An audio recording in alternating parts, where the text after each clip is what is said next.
Hello viewers, thank you for joining me, and thank you to everyone who voted in this month's poll.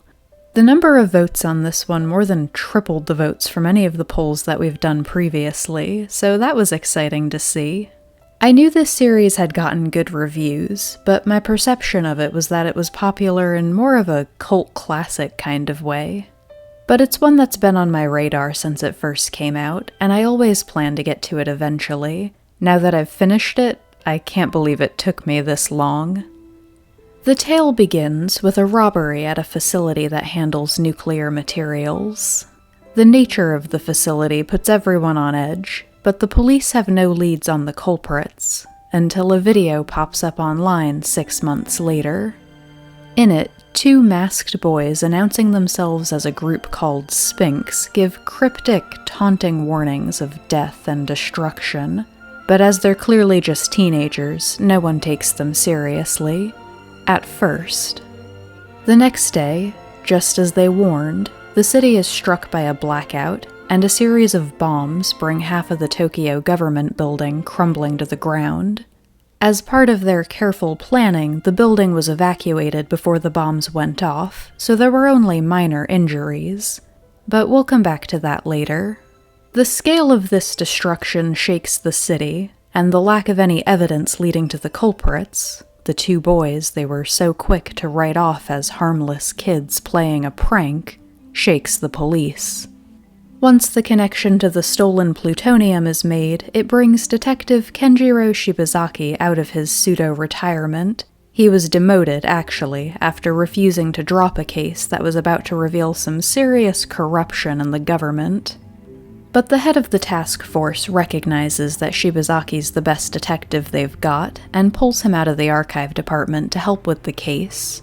It's a wise move. What Shibazaki lacks in respect for authority, he definitely makes up for with his sharp mind. Now that they've proven they're serious, Sphinx's next videos are all conditional. They'll present the police with a riddle, and as long as they play by the rules and solve the puzzle, the boys are perfectly content to defuse the bombs themselves. After all, it's not really about hurting people and terrorizing the city. There's a bigger point they're trying to make, and the more riddles Shibazaki picks apart, the deeper he gets into the minds of his adversaries, and he starts to piece together their true motives. The police investigation is half the story. The other half directly follows the 2 boys. 9 is cold, logical, and a master hacker.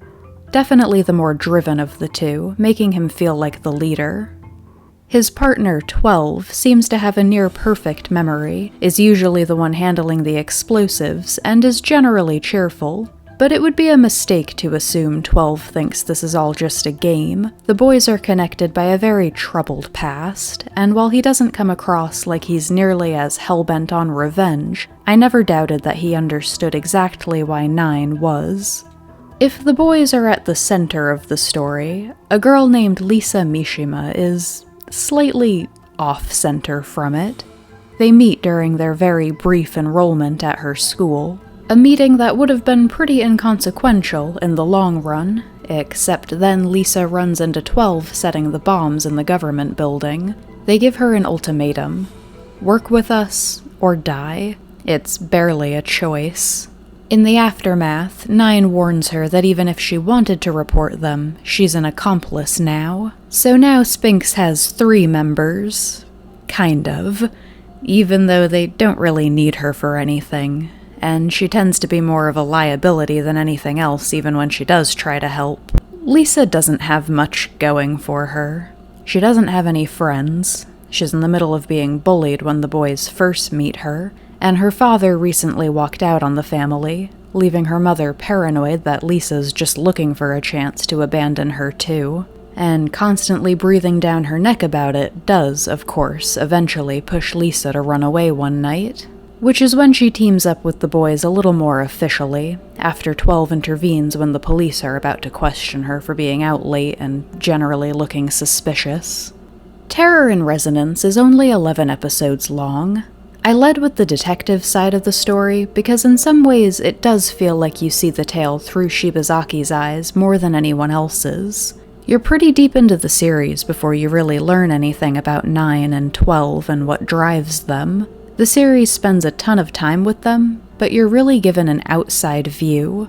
Lisa's importance to the story was a sort of nagging complaint I had, pretty much start to finish. For like 90% of the series, it just really felt like there was no reason for her to even be there. But every once in a while, I can't say she brought absolutely nothing to the series. The scene at the end of episode 4, where she joins up officially and 12 whisks her away on his motorcycle, was nothing short of magical. I'm not even talking about the music and animation, which were both fantastic. It was the freedom in her eyes. It was hearing her laugh for the first time. It was all the awful things constantly weighing her down just flying away.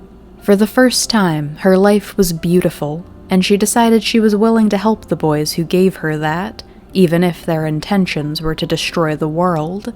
In that moment, it was entirely relatable and understandable how an ordinary girl might get caught up with a pair of terrorists. Which isn't really what this series was about. I kind of thought it was supposed to be, going into it. Maybe that was just something I misinterpreted. I've gotten kind of used to that silent expectation that the most ordinary character in the room is the one you're meant to latch onto, the one who's supposed to be the audience surrogate. But the more we got to know 9 and 12, the less it was in question how anyone would support them. I was all for the heroes of this story actually being the villains, as long as the writers were prepared to justify that. And they maybe justified it too well, because at the end of the day, our two terrorists don't even feel particularly morally gray. Not with the way they work so hard to avoid innocent collateral damage. About halfway through the series, a girl from their past named 5 gets involved and completely flips the script on them. 5 is absolutely ruthless, and not exactly the most stable. She doesn't spare a second thought for killing innocent people, as long as she can achieve her goals in the end. The first thing she does is call their bluff, which leaves them scrambling to defuse a bomb they'd fully expected the police to take care of. Honestly, I had mixed feelings about that at the time. We went from it feeling like this triumph that they were so capable and smart when the police thought they were just kids, to it feeling like maybe they actually were kind of naive. You know, if bombs are going to be your preferred method of changing the world, I think you have to accept the risks involved, how easily it could go very, very wrong. But as the series went on, it became clear that these two are meant to be characters you can root for without reservation, that they're really the victims of a greater evil. In that sense, Terror and Resonance didn't make me question any moral stances I hold the way I kind of expected it to. The good and evil in this show is actually pretty straightforward. I did find it cool, the way 5's interference made it so that Shibazaki sometimes had to work with the criminals he was trying to catch to avoid the worst-case scenario. But 5 herself wasn't explored enough to warrant any real discussions of complicated morality, and she's the one where it would be the most applicable.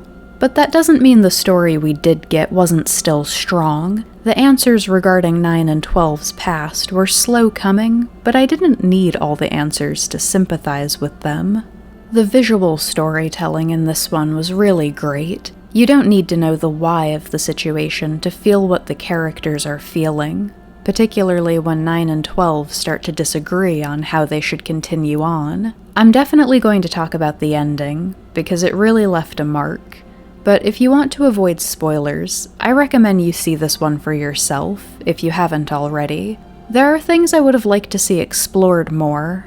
I couldn't believe there were no OVAs or anything to accompany these 11 episodes. But they crafted a great story in the time they did have, the type of show where no time is wasted. But it was a series where I knew, after a point, that a lot of my overall thoughts were going to hinge on the ending, and so no discussion of this series can be complete without talking about it. You can beware for spoilers from this point on. The sense of tension in this show was also really great. I mean that in regards to how no one ever gave me the impression that they had plot armor. It really did feel like we could have lost any of our main characters at any point throughout the story. I didn't expect 9 and 12 to make it out alive, but the way that played out was very interesting. Not just the specifics of their backstory. I've said it before, but I seem to have a way of gravitating towards shows that end up involving human experimentation as a major plot point. But it was also a bit of a roller coaster ride, trying to determine whether I felt the ending was justified. For most of the series, I had the outlook that, well, of course they were going to have to pay for their actions with their lives. It was only right. But in hindsight, that doesn't feel so true. I said it before, by the end they really didn't feel like the villains I'd originally thought they would be. It wasn't quite the given I'd expected to feel, that of course they couldn't get a happy ending. Maybe a happy ending would have felt a little anticlimactic, but I won't say it would have felt unjustified. In those few peaceful moments with Shibazaki at the settlement, the now abandoned research facility where they grew up, before the military showed up and everything went to hell, I honestly wasn't sure if he was going to arrest them or let them go, and neither choice would have felt wrong. Sometimes a happy ending can feel forced, but I really do think it could have worked here. Which isn't to say that I'm arguing that they should have gotten away with it. It's just really interesting to me to find a show that had two equally acceptable outcomes. Usually there's the one you know should happen, and the one you'd like to see but is mostly wishful thinking. But I really can't bemoan the what could have beens. The ending we did get hit me so hard. 9's final words are simply, "Remember us. Remember that we lived." And I am so weak to that kind of sentiment. This show managed to choke me up in its final moments. There is exactly one thing I would change about this ending. I would have taken Shibazaki out of that final scene, maybe show him arriving just a little too late so he can at least get Lisa out of there, but I really would have liked 9's last words to be directed at her. I struggled to find a greater purpose for Lisa's character throughout the whole series, and this could have been it. Let Shibazaki be responsible for telling the world their story, exposing the organization that was experimenting on orphans that led to all this, but let Lisa be the keeper of their memory, the one who actually knew them as people. The way it actually plays out, it kind of felt like Shibazaki stole a moment that was meant to be hers. But it still came together to be a great story. Terror in Resonance is an ode to tragedies and the people left behind after the rest of the world has moved on. It's the kind of show that I imagine impacts everyone just a little bit differently, and that's the best argument there is that everyone should see it. Thank you for watching.